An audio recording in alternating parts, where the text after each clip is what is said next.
Kinabukasan ay humarap si Noah sa hari. Sinabi ng kanyang kamahalan na napaamin na nila ang mga salarin kagabi at inamin ng mga ito na balak siyang i-kidnap ng mga rebelde para gamitin bilang pananakot o kapalit at hindi masyadong kinwestiyon ng hari ang credibility ng impormasyong iyon dahil masyado raw itong madaling nakuha. Dito ay kinilala ng hari ang katalinuhan ni Noah, ngunit sinabi rin niyang huwag siyang mag-alala dahil may paraan siya para malaman kung totoo ang mga sinabi ng mga salarin. Gayunpaman bilang isang ama ay nakaramdam siya ng ginhawa dahil hindi nila nagawang makuha ang kanyang anak. Kung nangyari iyon ay siguradong malalagay sa mahirap na sitwasyon ang imperyo. Binanggit din ng hari ang estratehiya ng forage na ikinamangha ni Noah. Hindi niya inasahan na alam na agad ito ng hari kahit nakakautos lang niya nito ilang sandali lang ang nakalipas. Ipinaliwanag ng hari na kung iba raw ang nagutos ay malamang ay pinutol na lang ang supply ng pagkain ng kalaban para mamatay sila sa gutom kahit ang Prinsipe Albert ay nagmungkahi na hayaan na lang mamatay sa gutom ang mga rebelde bilang parusa. Ngunit hindi nila naisip na sa halip ay sasakupan at loloobin ng mga rebelde ang mga nayon, kaya ang ginawa lang ng hari ay putulin ang supply ng pagkain ng mga kabayo. Inamin ng hari na hanga siya sa naging desisyon ni Noah. Dahil dito ay naisip ng hari na bigyan siya ng gantimpala at matapos mag-isip, iginiit niyang pahihintulutan niya si Noah na magdagdag ng espada at nabigla si Noah sa narinig. Ipinaliwanag na sa imperyo na isang bansang mandirigma at ang paggamit ng simbolong espada ng walang pahintulot ng emperador ay isang mabigat na krimen na maaaring mapaparusahan ng kamatayan, ngunit kung mismong hari ang magpapahintulot ay ito na ang pinakamataas na karangalang maaaring ibigay. Agad inutusan ng hari si Cruz na maglabas ng opisyal na kautusan at makalipas ang ilang sandali, nakipagkita si Noah kay Byron at ipinagbigay alam nito na kakaunti na lang ang forage na pwedeng ilipat, pero dahil kabisado niya ang mga ruta ng paghahatid ay naging madali pa rin ang gawain. May dala rin siyang impormasyon tungkol kay Kaf at ito ang pinuno ng mga rebelde. Ayon sa kanya si Kaf ay isang taong punong-puno ng galit at gagawin ang lahat para makamit ang kanyang layunin kaya kahit pa medyo may katangahan ito, pinakiusapan niya si Noah na mag-ingat. Habang nag-uusap sila ay may dumating na isang kasambahay at sinabi na may isang lalaking malubha ang sugat sa pasukan at may dala raw itong agarang ulat. Agad pinapapunta si Noah sa lalaki at ipinakilala nito ang sarili bilang kapitan ng isang unit mula sa distrito ng Adora sa Armelia. Binalaan niya si Noah tungkol sa isang pag-aalsa sa Armelia at dahil hindi niya masuportahan ang kanyang nakatataas, nagdesisyon siyang tumakas at personal na magbigay ng babala. Nagpasalamat si Noah sa babala na kahit alam na naman niya ang impormasyong iyon, gayunpaman ay inutusan pa rin niya na gamutin ang mga sugat ng kapitan at bigyan ito ng 1,000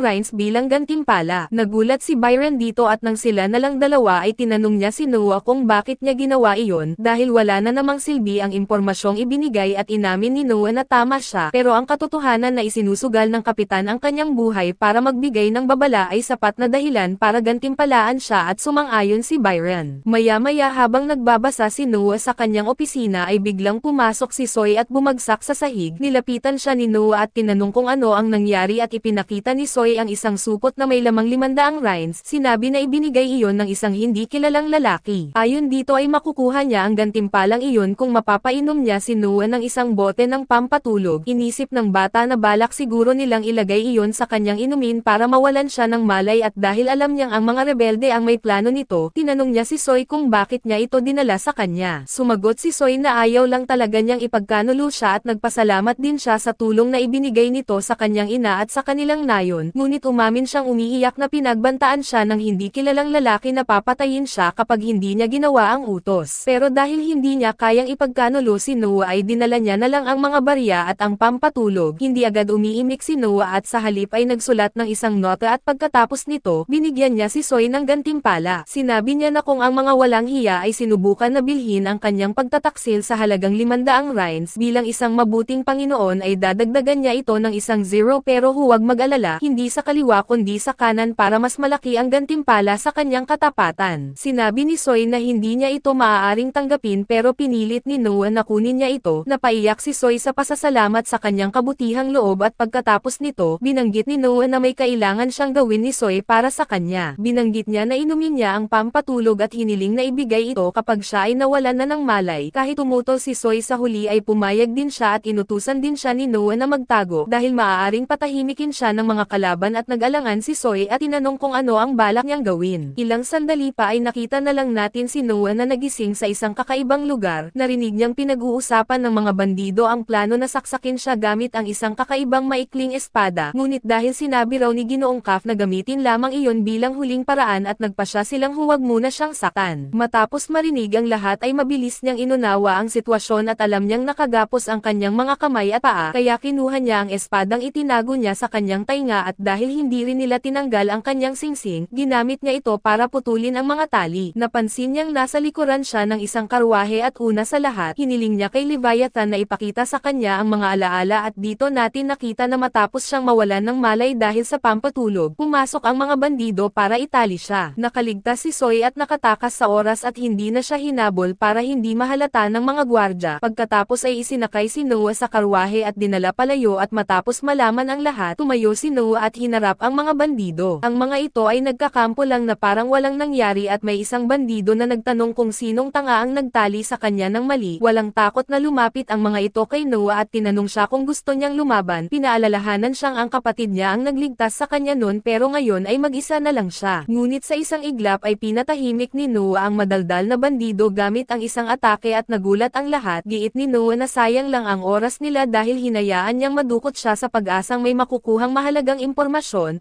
Pero mga karaniwang tauhan lang pala sila. Galit na galit at naglabasan ng espada ang lahat at sumugod sa kanya. Hindi na nagtitimpi si Noah at isa-isang pinapabagsak ang mga ito hanggang sa maubos silang lahat at doon dumating si Soy kasama ang mga gwardya. Tinanong siya ni Noah kung bakit siya bumalik na kahit sinabi niyang magtago siya. Sagot ni Soy ay nag-alala lang siya kaya dumating siya kung sakali ngunit ngayon ay nagulat siyang nakita niyang kaya pala ni Noah ang lahat mag-isa. Hiniling ni Noah sa pinunong kabalyero na asikasuhin ang mga bandido dahil mga kasabwat din ang mga ito ng mga nauna pero habang binubuhat ng isang sundalo ang isang bangkay, may isang espada na nahulog sa lupa. Aabutin na sana ito ng sundalo pero pinigilan siya ni Noah at inutusan ang lahat na umatras at sa tulong ni Leviathan, nakita niya ang miasma na galing sa sumpa na lumalabas mula sa loob ng espada. Agad niyang nakilala na ito ay isang sinumpang espada kung saan nananatili ang galit ng panday na gumawa nito. Naging tahimik ang lahat at naghintay sa gagawin ni Noah at kinausap niya si Leviathan at tinanong kung may magagawa ito. Sumagot ang espada sa pamamagitan ng pagliwanag at pagbibitaw ng lahat ng naipong madilim na miasma patungo sa isang malayong lugar. Tumatagos ito sa mga ulap at lumipad sa langit at umabot pa sa kalawakan at sa loob lamang ng ilang segundo.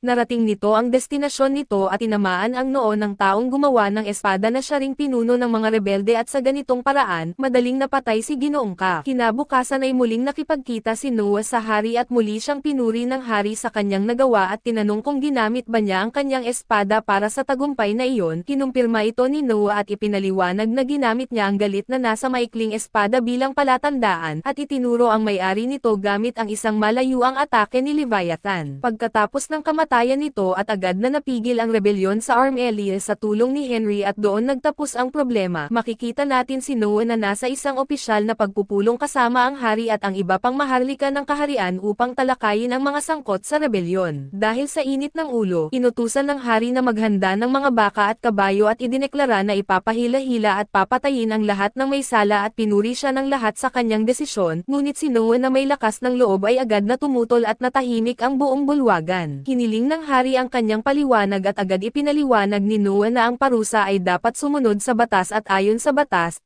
ang pinuno ay papatawan ng parusang kamatayan habang ang mga kamag-anak at kasabwat ay ikukulong. Ang iba naman ay pupugutan ng ulo ayon sa antas ng kanilang pagkakasangkot. Dagdag pa niya na bagamat karaniwang ginagamit ang salitang pagpirapiraso ay hindi ito nakasaad sa batas ng imperyo. Sinabi ng hari na nilapastangan nila ang kanyang dangal at maingat na ipinaliwanag ni Noah na kung lumalabag ang emperador sa batas, guguho ang kaayusan ng lipunan kaya't magalang niyang hiniling na muling pag-isipan ito ng hari. Matapos pakinggan ang kanyang mga argumento ay inamin ng hari ang kanyang pagkakamali at pinasalamatan si Noah sa pagtutuwid sa kanya. Nagulat ang lahat sa naging pasya ngunit sinabi ng hari na hindi siya masisiyahan sa magaan na parusa. Ipatutupad niya ang pinakamabigat na parusang pinahihintulutan ng batas at nang walang bawas at tinanong si Noah kung sang-ayon siya. Sumagot si Noah na wala siyang pagtutol at sa gayon, ipinagkatiwala ng hari ang usapin sa punong ministro. Nanatiling namangha ang mga naroon sa tapang ni Noah na ituwid ang mismong emperador, lalo na't isa pa lamang siyang bata at hindi man lang natitinag at tinawag nila siyang isang henyo na ipinadala ng langit, isang tunay na prodigy. Tumayo ang hari upang pasalamatan si Noah sa pagpigil sa kanya na dungisan ang kanyang pangalan. Bilang gantimpala ay sinabi niyang bibigyan niya si Noah ng isang titulo at bagamat maaaring magbigay ng payo ang alinman sa kanyang mga anak, Ang pagkakaroon ng tamang paghatol ay isang bihirang birtud. Upang makilala ng lahat ang karunungan ni Noah ay ipinagkaloob niya rito ang titulong pantas, namangha ang lahat sa titulong ito at nagpasalamat si Noah sa kanyang ama dahil malaking karangalan ito para sa kanya. Binanggit ng hari na sana ay ipinanganak siya ilang taon ng mas maaga, ngunit binaliwala ito ng mga tao at patuloy na pinuri ang matalino na prinsipe, gayunpaman ay ipinagdasal pa rin nila ang mahabang buhay ni Noah. Tinanong ng hari kung napili na niya ang mga pamamaraang gagamitin sa mga susunod na pagpili. Sumagot si Noah na may naisip na siya at ipapakita niya ito sa ibang pagkakataon at makalipas ang ilang oras, makikita si Noah na umiinom ng tsaa at napapalibutan ng 4 na katulong na may hawak na mga timba ng tubig. Nasa harap niya ang hari at hiniling ni Noah na buhusan siya ng tubig. Agad na umaandar ang kanyang singsing at tinatakpan siya kaya ni isang patak ay hindi siya nabasa at ipinaliwanag ng hari na iyon ang paraan ni Noah sa pagpili. Hahayaan niyang atakihin siya at magpapas siya batay sa kung gaano sila kahanga-hanga. Hindi nagulat ang hari sa kanyang pamamaraan at sa ganitong paraan,